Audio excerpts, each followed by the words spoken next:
Saya mute dulu ya untuk kelompok ya, baik, Bapak. selanjutnya. Oke, kita mulai ya. Assalamualaikum warahmatullahi wabarakatuh. Waalaikumsalam warahmatullahi wabarakatuh. Pada kesempatan pagi hari ini kita akan membahas modul 1 ya, yang tadi sudah disampaikan oleh Bapak Asep bahwa sebentar ada gangguan.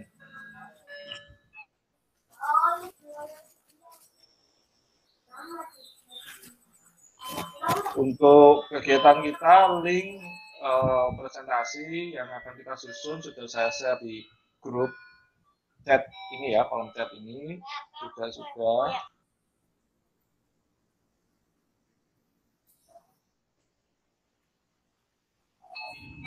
Ya, saya izin share screen ya berarti ya.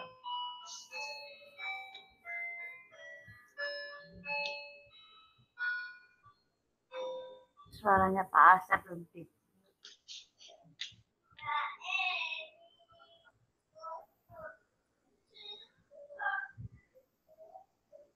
Apakah sudah tampak share screen-nya? Sudah. Oke, baik ya. Silakan nanti Bapak Ibu masuk ke Canva yang sudah saya share link-nya ya. Ini untuk judulnya yang kita kemarin sudah diskusikan di WA, ada perubahan ataukah tetap Bapak Ibu? Strategi aman. Oke, saya lanjutkan. Anggota kelompok sudah benar ya? Ya, sudah. Oke. Permasalahan kita fokus di 3 hal, yaitu di pola pikir, terus perancangan pembelajarannya, kemudian teknik pengajarannya. Ya, rata-rata tadi mengarah ke tiga hal ini ya. Tadi kalau saya lihat dari teman-teman curhat di awal tadi ya, saya mengarah ke 3 hal ini.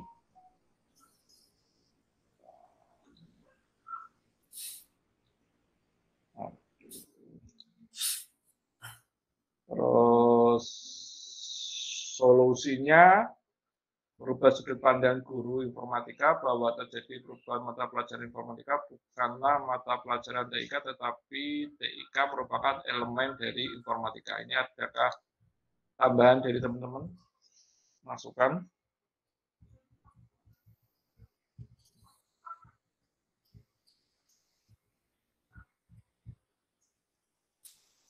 Ini terhadap yang permasalahan pertama ya. Permasalahan pertama itu adalah pola pikir guru ya. Masih banyak di lapangan bahwa informatika itu seperti TIK. Itu yang juga PR juga di tempat saya juga tadi sudah saya sampaikan ya. Jadi mereka beranggapan bahwa terlalu mereka menganggapnya masih terlalu tinggi materinya, sepertinya itu ya. Padahal kalau saya lihat lagi, saya baca lagi, materinya nggak terlalu tinggi sih. Cukup sederhana, cuma mungkin penyampaiannya aja yang mungkin kita perlu susun. Ya. Terus solusi yang kedua, kita tadi sudah ada yang menyampaikan ya tadi ya dari Bapak siapa tadi ya, saya lupa tadi. Pak Ikhwan. Iya, betul apa ya, dia bilang LKPD hampir sama dengan solusi yang kita sediakan ya hari ini. Cuma kita lebih fokus LKPD-nya itu yang bentuk seperti apa, itu yaitu pembelajaran berbasis self-regulated learning. Self-regulated learning itu artinya anak belajar secara mandiri. Jadi mereka kita kasih LKPD, dari LKPD itu anak akan membaca step by step, langkah demi langkah. Nah, tugas kita sebagai guru itu kalau menurut filosofi Gezer Dewantoro yaitu kita melakukan among murid ya. Jadi artinya kita mendampingi murid, jadi sehingga pembelajaran student center learning itu bisa terwujud. Ya. Kalau kita belum bisa among murid, kembali lagi ke teacher center learning ya, gurunya yang berceramah. Nah, itu di kurikulum Merdeka digeser paradigma itu. Ya. Jadi yang dimaksud merdeka belajar itu adalah kita mendampingi proses pembelajaran peserta didik sesuai kodrat alam dan kodrat zamannya. Itu menurut filosofi Hajar Dewantara yang dianut dalam kurikulum merdeka. Jadi artinya mata pelajaran kita sih sudah masuk dalam kodrat alam dan kodrat zaman ya. Jadi artinya zamannya sekarang, eranya sudah seperti ini, maka informatika sudah terpenuhi untuk itu. Kodrat alam itu kalau menurut Hajar Dewantara yaitu pembelajarannya itu kontekstual ke lingkungan sekitar dalam kasus pembelajaran. Jadi permasalahan-permasalahan soal itu ditautkan dengan kasus di lingkungan sekitar. Ya, jadi itu yang dimaksud dengan kodrat alam. Mungkin kalau teman-teman yang sudah ikut CGP angkatan 5 mungkin sudah khatam gitu ya. Adakah yang ikut CGP di sini? Sudah. Baik. Berarti sudah khatam ini Mbak Nis. Ya. Ini saya sampaikan modul 1-1 loh. Mbak Nis sudah modul 3. Ya, artinya kita sama-sama selesai. Ya, jadi definisi merdeka belajar di situ kelihatan jelas ya. Kalau mungkin kita nggak ikut TGP itu kita definisi merdeka belajar itu masih di awang-awang. Ketemu apa sih maksudnya merdeka belajar apa mulai pola sakarep itu kembali dan sebagainya. Nah itu ya terjadi di lapangan ya. Artinya teman-teman tuh masih belum memahami makna dari merdeka belajar yang diinginkan oleh pusat. Gitu ya. Sebenarnya itu karena memang di bedah tersendiri di CGP, tapi rangkumannya itu ada di PMM. Kalau Bapak Ibu ikut pelatihan diklat mandiri di PMM itu insya Allah sudah rangkuman CGP semua itu di dalamnya. Ya, jadi kalau Bapak Ibu nggak men-skip video-video yang ada, insya Allah itu sudah lulus CGP itu.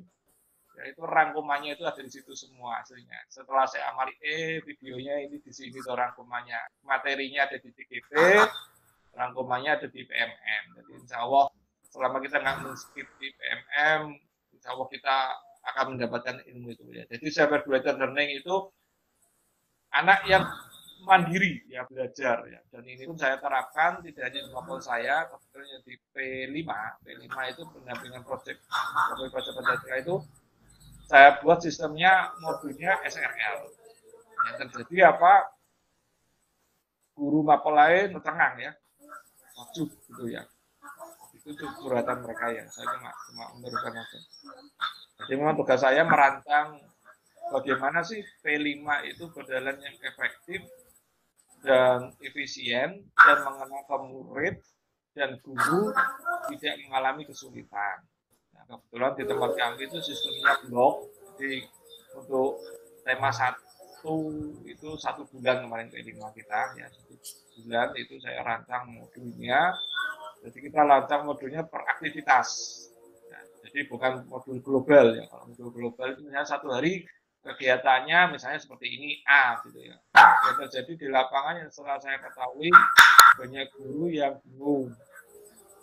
Ya. Ini sudah selesai, saya ngapain dan sebagainya. Itu saya susun per aktivitas. Jadi akhirnya modulnya cukup tebal. 1 minggu itu kemarin jadinya 110 halaman. Kegiatan 1 minggu. Tapi dengan modul itu siapapun guru yang mengajar di kelas manapun pada jam berapapun tidak mengalami kesusahan karena dia sudah tahu alurnya. Ya, oh, jam pertama itu murid ngapain sih? Jam kedua ngapain? Jam ketiga sampai jam berakhir murid ngapain? Itu terancang dengan baik. Nah, terus dari modul itu akhirnya presentasi pun saya buat sistemnya unplug. Nah, di P5 itu saya bikin unplug. Tidak ada yang menggunakan komputer presentasi selama kegiatan. Ya. Meskipun sekolah bisa menyediakan mungkin ya per kelompok 1 laptop bisa, cuma saya mikir yang bertanggung jawab bersedia enggak ini untuk merawat dan menjaganya ya selama kegiatan. Nah, saya siasati sistemnya unplug, menggunakan kertas, manila, hiaslah dan sebagainya, dan alhamdulillah malah menarik. Guru-guru yang Mapolai itu suka malah ya. Kreasinya anak-anak itu luar biasa. Diferensiasi. Ya, makanya muncul ya. Ada yang gunting ini dan nempel sebagai poinnya. Kertas Manila itu dibuat secantik mungkin isinya.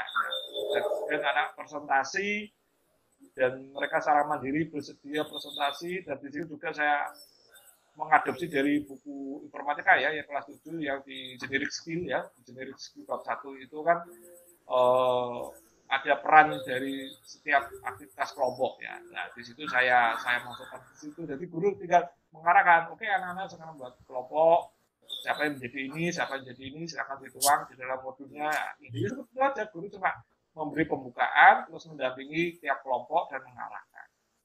Dan guru sudah nggak lagi kayak zaman dulu. Jadi saya merubah pelan-pelan lah di sekolah saya ya, mindset sistem amok itu betul. Ya, nah apa seperti itu. Dan alhamdulillah anak sudah mulai terbentuk berpikir kritisnya, terus berkomunikasinya, nah, itu sudah mulai terbentuk selama proses P5 dan dengan baik. Nah, sehingga dampaknya di mapel-mapel lain ketika mulai kegiatan itu pembelajarannya dia aktif anak. Ya, mungkin dia zaman dulu mungkin anak-anak diajak diskusi ngelera ukur ya, dikongkon maju ngelera ukur ya. Yes, menunggu ya. Jadi kalau menuangkan ide gagasan yo ngelera ukur jadi tutup istilahnya kayak gitu ya. Nah sekarang sudah bisa lah. Alhamdulillah berkat dari modul SRL itu ada perubahan di murid ya dan guru. Kemudian di solusi yang ketiga ini kemarin sudah kita diskusikan di grup WhatsApp kita ya, yaitu kita mengarahkan tadi ya dengan pembelajaran berpusat pada murid ya, maka aktivitas pembelajaran informatika bisa menarik baik secara unplug maupun plug, sehingga guru informatika bisa menjalankan peran among murid dalam pembelajaran informatika. Ya, itu tujuan dari guru informatika ya. Jadi kita sebagai guru adalah mengamong, membimbing ya, benih-benih yang ada menjadi generasi emas. Itu nah, sudah nggak lagi peran kita guru yang menjelaskan, ya, kita lepas secara pelan-pelan. Malah aslinya di guru merdeka itu guru lebih santai sih kalau ngulang ya. Saya sistemnya kayak gitu. Jadi kayak kemarin yang sampling modul itu itu modul anak ya di DKI yang saat kodifikasi ya, anak belajar seperti itu. Jadi langkah-langkahnya saya tinggal ngikuti anak-anak sekarang perhatikan pemantiknya, cermati, silahkan dijawab, saya beri waktu 10 menit 5 menit. Nah, setelah itu anak menjawab, saya mau menjawab, nah, anak langsung mengacungkan diri, ya, Pak saya Pak, oke, ada masukan lagi dan sebagainya, saya tinggal gitu aja sih. Nah dari situ anak akhirnya bisa memahami pemantik itu. Nah, dari tugas kita hanya memahamkan dia, ya meluruskan teori-teori yang salah, itu yang gimana benarnya. Jadi nggak terlalu susah. Jadi santai lah istilahnya kalau saya lihat ya. Setelah itu, setelah pemantik selesai, saya ajak anak berliterasi, ya, baca. Saya kasih waktu 20 menit untuk membaca bacaan ini. Ya, tak suruh baca, anak baca. Nah, kenapa saya tekankan di sini muncul bacaan? Ya. Kalau di buku informatika kan nggak ada bacaannya ya, cenderung ke aktivitas kalau kita lihat. Ya, makanya saya munculkan bacaan ini karena apa? Kembali ke AKM. AKM itu kan kegiatan literasi dan numerasi. Untuk mendorong anak mau membaca itu di SMP itu perlu effort ya. Makanya kalau di tempat kami, kabupaten kami sih alhamdulillah kalau hasil AKM-nya sih literasinya sudah bagus ya. Yang numerasinya yang lemah itu jenjang SMP. Kebalikan dari SD. Kalau SD itu numerasinya bagus, tapi literasinya lemah. Ya, kebalikan. Nggak tahu kalau di Ponorogo apakah sealiran atau enggak ini. Ya, nah, dari situlah anak saya ya sedikit kita push untuk mau membaca. Setelah dari membaca itu baru saya kasih pertanyaan dari bacaan itu dalam bentuk aktivitas. Dari situ ya saya challenge anak-anak ya, kira-kira ada 3 soal kayak gini. Bagaimana strategi anak untuk memecahkan permasalahan ini. Ya, pernah saya bikin tuh soal 40. Ya, saya kasih waktu 2 jam. Anak-anak bisa nggak sih memahami generic skill itu? Ya. 40 soal dalam waktu 2 jam. Itu kalau anak nggak paham tentang generic skill, itu nggak akan selesai. Ya. Pertama anak baca, wah Pak, soalnya kok banyak sekali 40. Itu soal TTS tentunya. Saya bikin gamifikasi tentang sistem komputer, ya, pengenalan hardware dan software itu saya buat TTS 40 soal. Anak-anak shock, wah Pak, banyak sekali Pak, soalnya Pak. Nah, saya amati dulu ya. Ya lucu juga ketika saya mengamati ya. Meskipun satu komputer 2 anak, tapi ya lucunya gini. Kelompok komputer 1, 2, 3 itu sama-sama mencari soal jawaban soal nomor 1. Nah, kan lucunya di situ gitu loh. Jadi apa sih kalau artinya kan anak belum paham tentang bagaimana menyelesaikan permasalahan ini dengan efektif dan efisien. Padahal di informatika kan tujuannya di situ, memecahkan permasalahan secara efektif dan efisien. Tapi saya biarkan dulu, ya, saya biarkan dulu anak mengalir. Ya. Saya lihat itu sudah 15 menit, baru saya masuk, saya koreksi. Gimana? Sudah sampai nomor berapa? Saya bilang gitu ya. Baru sampai nomor 5, Pak. Waduh, ini soalnya 40 lah, ini nggak selesai. Kamu metodenya gimana? Gini, Pak. Nah, kamu ingat gak pelajaran sebelumnya? Tuh, berarti boleh dibagi, Pak, ini Pak soalnya. Loh, siapa yang melarang? Saya kan tidak mengatakan kamu harus kerjakan soal satu-satu. Cuma saya bilang, ini ada soal, silakan dikerjakan. Oh lah kayak gitu Pak. Ya sudah Pak, saya bagi Pak. Kamu ini. Nah, akhirnya 2 jam bisa terselesaikan. Seperti itulah. Jadi kita hanya, misalnya observasi aja ya. Anak polanya kayak apa, kita bimbing. Insya Allah dengan model kayak gitu, kita lebih enak ya, nggak terbebani informatika itu. Bukan momok yang menakutkan lah, kayak yang disampaikan teman-teman tuh momoknya menakutkan rata-rata seperti itu. Tapi kalau dengan model seperti kayak gitu, insya Allah nggak mengalami ya. Dan makanya itu adalah strategi peran among murid. Nah, itu yang kita pertajam di situ ya. Itu di JGP 1 minggu mempelajarinya. Ya. Oke, tadi seperti yang saya sampaikan ya, dari kerangka modul tadi ada pemantik, ada bacaan, ada soal berbasis AKM, dan melakukan terakhir adalah refleksi. Kenapa refleksi ini saya munculkan? Ya, tujuan dari refleksi itu adalah untuk berpihak kepada murid ketika kita memberikan pembelajaran. Artinya apa? Kelebihan dan kekurangan dari metode yang sudah kita gunakan itu akan kita perbaiki di tahun ajaran ke depan atau mungkin di elemen berikutnya seperti itu. Itu yang kita lakukan. Ya, tadi ini contoh sudah saya bagikan ya di grup WA, gambarannya kurang lebih seperti ini. Bapak Ibu bisa memodifikasi. Ini saya modifikasi kalau yang P5 bentuknya kayak gini. Ini khusus mapel saya ya. Ini saya bikin seperti ini. Kalau P5 nggak kayak gini, cantik lagi ya. Saya bikin menarik biar anak suka membaca. Ya. Oke, dari situ solusi praktek baik yaitu tadi ya. Kita belajar dari PMM ya, aplikasi Merdeka Mengajar. Dari situ kita lihat hal-hal yang baik positif ya, itu untuk strategi kita supaya pembelajaran kita lebih menarik lagi ke depannya ya. Apalagi nanti zamannya metaverse itu kita juga harus lebih siap lagi ya. Itu mau nggak mau akan terjadi 2025 itu nanti gongnya metaverse itu akan booming. Nah, itu nanti peran kita berdiferensiasinya akan lebih menantang lagi. Terus praktek yang kedua tadi, bagi guru kita harus juga membaca dengan baik buku panduan guru informatika. Ya. Kebanyakan guru informatika itu buku panduannya nggak dibaca, langsung main gas, langsung berburu buku siswa pokoknya. Gerak. Ya, mainnya kan rata-rata gitu ya. Gaspol pokoknya. Ayo gerok. buka halaman sak ini. Itu yang terjadi di teman-teman saya kayak gitu, pelajar lokal. Nah, semoga dengan ada BIMTEK ini merubah paradigma kita pertama ya. Artinya kita apa yang harus kita persiapkan, kita berjalan itu kita betulkan secara perlahan-lahan. Dari situ terus juga dan di Kemdikbud pun juga sudah dirancang modul ajar unplug. Cuma untuk yang unplug ini belum semuanya dapat ya. Yang dapat itu yang tahun ini dapat itu apa? Program TIK,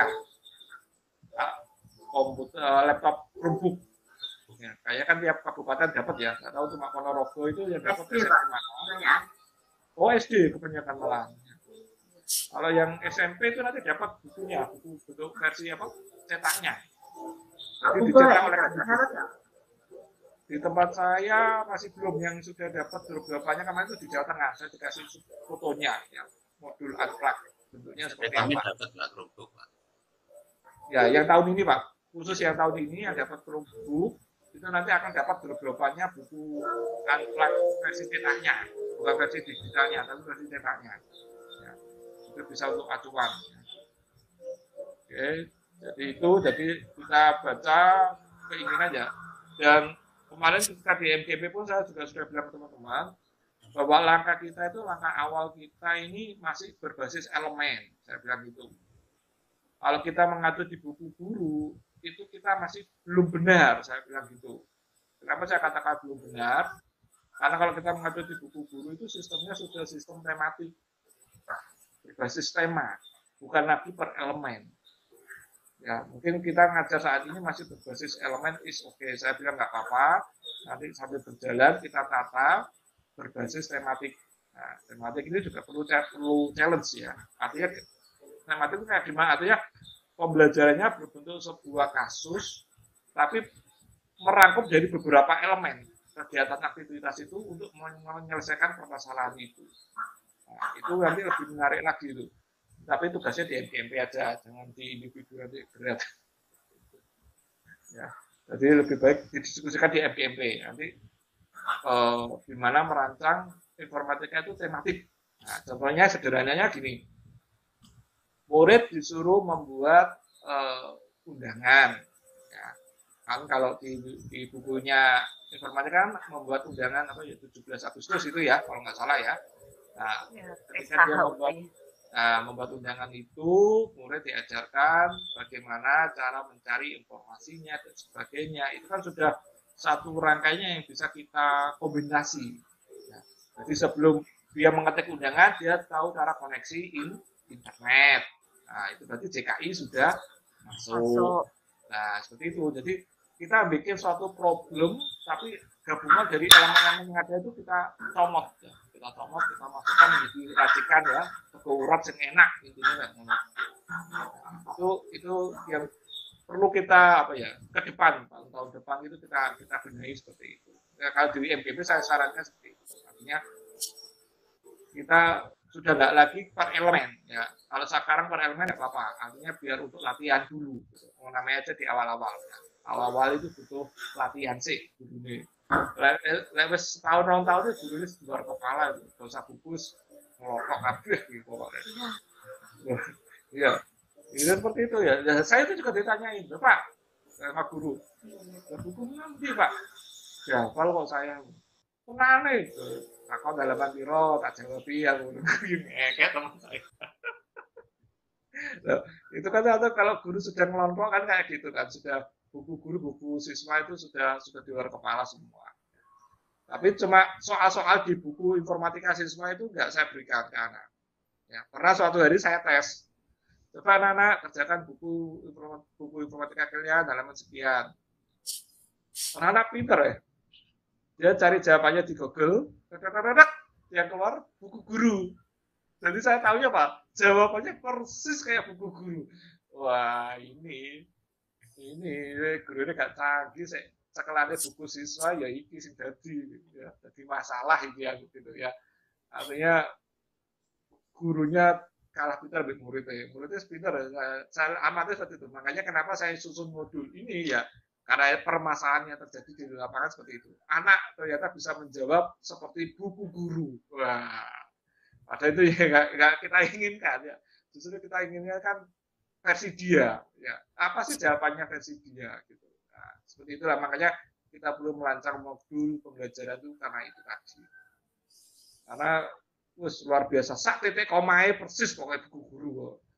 Luar biasa menurut ya. Saya cuma senyum-senyum, wah hebat sekali anak jawabannya, luar biasa. Mungkin ada lagi yang mau menambahi, nggak ada, saya buku gurunya sudah sampai titik akhir itu jawabannya. Ya, itu yang saya uji coba seperti itu. Ya. Makanya perancang kurikulumnya itu kan artinya nggak kayak yang K13 kemarin Bu Anies ya, yang kita pelatihan di Surabaya itu kan nggak ada bukunya sama sekali, ya. Nah, itu penyebabnya Bu Anies. Ya, perancang kurikulum itu nggak ingin bukunya itu stagnan di situ, sementara informatika itu ilmunya berubah-ubah. Nah, akhirnya yang terjadi ya seperti itu, katanya perancang bukunya gak tak ubah 5 tahun, ya kuwi ya sing cekel muridmu ya kong garap halaman kuwi ya, seperti itu. Makanya ya K13 kemarin informatika itu kayak terombang-ambing ya kesannya kayak gitu. Nggak jelas. Ya kayak gak jelas seperti itu ya, karena ya itu tadi ya, makanya kemarin itu kok mau perancang kurikulum membuat buku karena dipaksa oleh pusat, karena ini awal itu perlu panduan seperti itu. Nah sekarang kan kita sudah punya panduannya, tugas kita adalah mengembangkannya, mengembangkan dari buku panduan itu kerangka informatikanya itu seperti apa, murid kita seperti apa, kita racik sendiri. Nah ini tugas kita meracik. Meracik itu ya tadi bisa dalam bentuk LKPD atau modul aktivitas ya pembelajaran ya. Supaya ya tadi nggak tadi ya muridnya pinter langsung ketemu Google Search langsung muncul buku pedoman guru informatika dibawa ke anak iki jawabannya tulis nah, begitu saya tanya plek koma sak titik nah itu aduh sedap aku terus gak tak kalau nggarap buku siswa meneh aku cekelane murid, pokoknya aku moco-moco murid dan moco kuwi ya. Ya, itu pengalaman saya nggak tahu sih kalau teman-teman juga apakah mengalami hal yang sama atau enggak di lapangannya ya.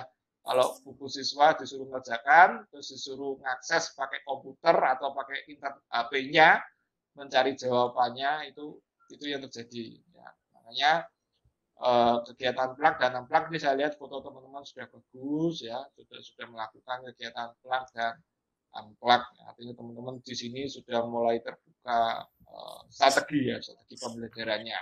Ya. Jadi tidak harus selamanya anak di depan komputer. Ya. Strategi. Justru yang lebih berat itu unplak daripada plak. Ya. Kenapa saya bilang unplak? Ya, paling berat. Karena ketika saya dengan teman-teman itu diundang untuk menyusun modul unplug itu penuh effort pemikiran luar biasa. Artinya apa? Konsep anak harus paham, tapi tanpa ada alat. Nah, bayangkan ya, ketika kami kemarin merancang modul itu, anggap nggak ada listrik, nggak ada internet, nggak ada akses HP. Sekolah hanya bangku. Ada komputer. Iya, nggak ada sama sekali. Pokoknya nggak ada.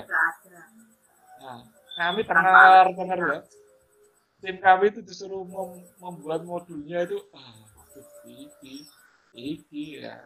Akhirnya strategi yang kita lakukan ya gamifikasi, kemudian role playing, ya itu pendekatan yang bisa kita lakukan. Tapi kayak yang di slide tadi, itu kan ada kan yang anak mengamati komputer, ya kan, hardware-nya, terus muncul gambarnya. Ya akhirnya pembelajarannya kayak gitu. Ya. Karena ya gimana alatnya nggak ada, mau nggak mau ya kita hanya bisa memvisualisasikan bentuk gambar-gambar. Konkretnya itu kayak gini. Ya, yang namanya motherboard itu kayak gini.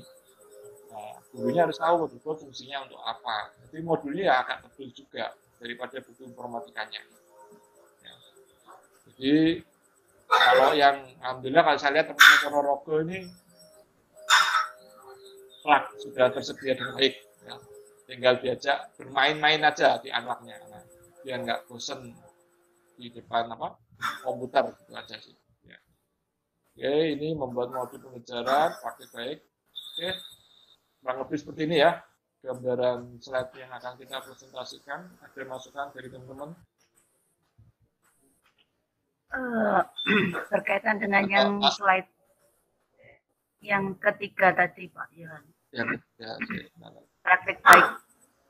oh yang praktek baik. Nomor 1, 2, 3. 3. Nomor 3. Oke. Ya, antak dan itu. Nah, apa ini ya menyamakan pemahaman atau bagaimana saya juga ya nggak apa-apa. Praktek baik itu apakah berkaitan dengan aksi nyata nggih? Kalau di informatika tadi Pak Johan kan kesulitan untuk merancang modulnya bagaimana. Kalau mungkin yang sudah saya praktekkan, memang kalau kebetulan sekolah kami kan 2 tempat. Yang satu itu fasilitasnya aja, yang satu fasilitasnya komputer tidak ada sama sekali. Begitu saya menerangkan yang kemarin sistem komputer, kebetulan kan di CP sudah diajari yang namanya pembelajaran berdiferensiasi.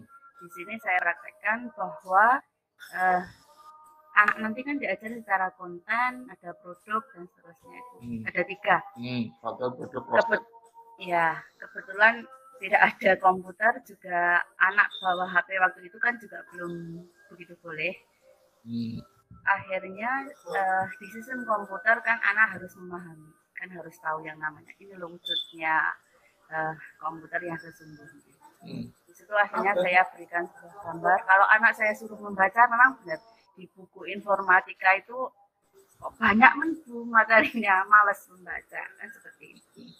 Akhirnya saya bagi tugas membaca yang kamu bab ini dan seterusnya. Terus setelah itu masih belum mungkin juga yang namanya alat komputer input output proses itu bagaimana juga belum pernah. Saya anak yang sukanya melihat ini gambar, saya beri gambar apa namanya. Dan yang suka membaca, kalau anak yang sudah benar ya membaca tidak masalah, dia rajin membaca dan seterusnya. Di akhir pembelajaran di praktek baik, saya menerapkan pembelajaran berdiferensi informatika. Aksi nyata saya adalah silahkan anak-anak saya beri tugas di akhir pembelajaran dan juga umpan balik kalian itu dengan memberikan ini sebuah pemahaman tentang materi yang sudah kalian baca dan saya berikan. Terus setelah itu anak-anak membuatnya bebas seperti yang Pak Johan tadi praktekkan di C5 ya. Boleh dibuat di kertas manila, boleh di kertas yang sukanya menulis, boleh dibuat dalam tulisan, boleh dibuat poster juga itu memungkinkan dan seterusnya. Di situ anak malah ini dia malah suka, jadi apa pemahamannya tentang sistem komputer dia tulis di situ semua. Di akhir pembelajaran itu nanti dalam satu kelas saya buat sebuah ini seperti pameran. Tidak perlu ditempelkan, hanya ditaruh di meja-meja manila itu. Setiap anak berkunjung dan memberi ini beri penilaian pada temanmu yang kamu anggap bagus atau mungkin materinya yang kamu anggap suka, ya menarik. Saya beri tempelan kecil-kecil. Jadi di situ nanti anak mau membaca, punya teman yang lainnya. Oh, berarti materinya ini. Jadi mungkin itu yang saya praktekkan. Jadi praktek baik di sini apakah terkait dengan aksi nyata? Kalau anak di sini kan Pak Yan membuat modul pembelajaran dalam aktivitas. Ini dalam bentuk apa, anak-anak misalnya? Seperti yang saya tadi atau modul yang bagaimana? Iya. Jadi kalau berdiferensiasi itu saya punya slide-nya. Itu ada 3 hal itu ya. 3 hal. Yang pertama itu adalah input, proses atau outputnya yang diinginkan berdiferensiasi. Kalau dari Bu Anis itu tadi outputnya. Ya, outputnya itu ingin anak itu berbeda-beda. Artinya dalam proses itu dia satu sumber, ya tadi untuk gambar dan sebagainya kayak gitu. Tapi dia Bu Anis minta outputnya anak-anak itu silakan tuangkan outputnya. Nah, itu ya diferensiasinya di sana. Nah, dalam modul ini itu kita nanti akan merancang aktivitasnya itu juga bisa mengarahkan ke arah outputnya atau ke dalam prosesnya. Nah, kebetulan yang baru saya buat ini masih basis teksnya. Nah, artinya nanti semester tahun depan itu sudah saya lengkapi berdifferensiasi dalam bentuk visual maupun audio. Nah, itu nanti bisa kita kalau saya sih saya gabungkan di Google Site saya ya. Google Site saya itu saya kasih materi-materi ini semua, tapi untuk saat ini baru saya rancang untuk modul teks. Gitu. Karena untuk menuju berdifferensiasi itu saya butuh waktu. Bisa sih saya comot dari materi tempat lain, cuma ketika saya diajak merancang modul di jenjang SD dan sebagainya itu ternyata anak itu ada rasa lebih greget sinau lek gurune sing nerango daripada wong liya sing nerango kayak gitu. Ya, itu pengalamannya yang terjadi. Bahkan ada yang lucu. Muridnya jawab gini, loh, iku ora guruku kok. Lha apa aku sinau? Gitu. Itu terjadi. Ya. Kalau tidak 3P, kalau bukan gurunya. Ya, ketika saya kira ya, aku tahu itu terjadi juga, gitu ya. Jadi itu pengalaman-pengalaman lapangan yang telah terjadi itu sekarang. Makanya strategi yang saya lakukan itu adalah saya susun dulu ya basis teks, ya seperti yang saya sudah kasihkan. Strategi nanti ke depan, tahun depan saya buat bentuk audio dan visual video, nah, seperti itu. Artinya bertahap dulu, ya nggak bisa guduk. Nah, itu untuk prosesku ya, yang diproses. Nah, kalau soal di output seperti tadi gambarnya bagus, karena bisa diajak terserah, ya, menuangkan ide dan sebagainya. Jadi berdifferensiasi itu harus kita tentukan dulu apakah di prosesnya ataukah di outputnya. Kalau di tujuan di modul saya adalah di prosesnya nanti, ya. Proses, dan kalau Mbak Anis mau menambahkan di sequence pembelajarannya itu menjadi outputnya dia nanti aktivitasnya seperti tadi itu sampaikan Bu Anis. Nah, seperti itu. Nah, dan yang kedua, kenapa modul ini saya susun sebagai portofolio anak. Ya, presentasi. Direkam. Kan di room utama kan Bu, bukan di room utama berarti saya nanti presentasi, nanti Bu Anis memoderatori, ya. Cuma nggak tahu sih nanti tergantung narasumbernya ya, nanti ngajaknya polanya seperti apa ya. Maka di TGP kan biasanya gitu, ada narasumber, ada moderator yang memoderatori selama RUPOL ya. Berarti di grup besar nanti. Ya, di grup besar. Ya, sama kayak kita RUPOL. Cuma di TGP seperti itu. Cuma alurnya gimana Bu?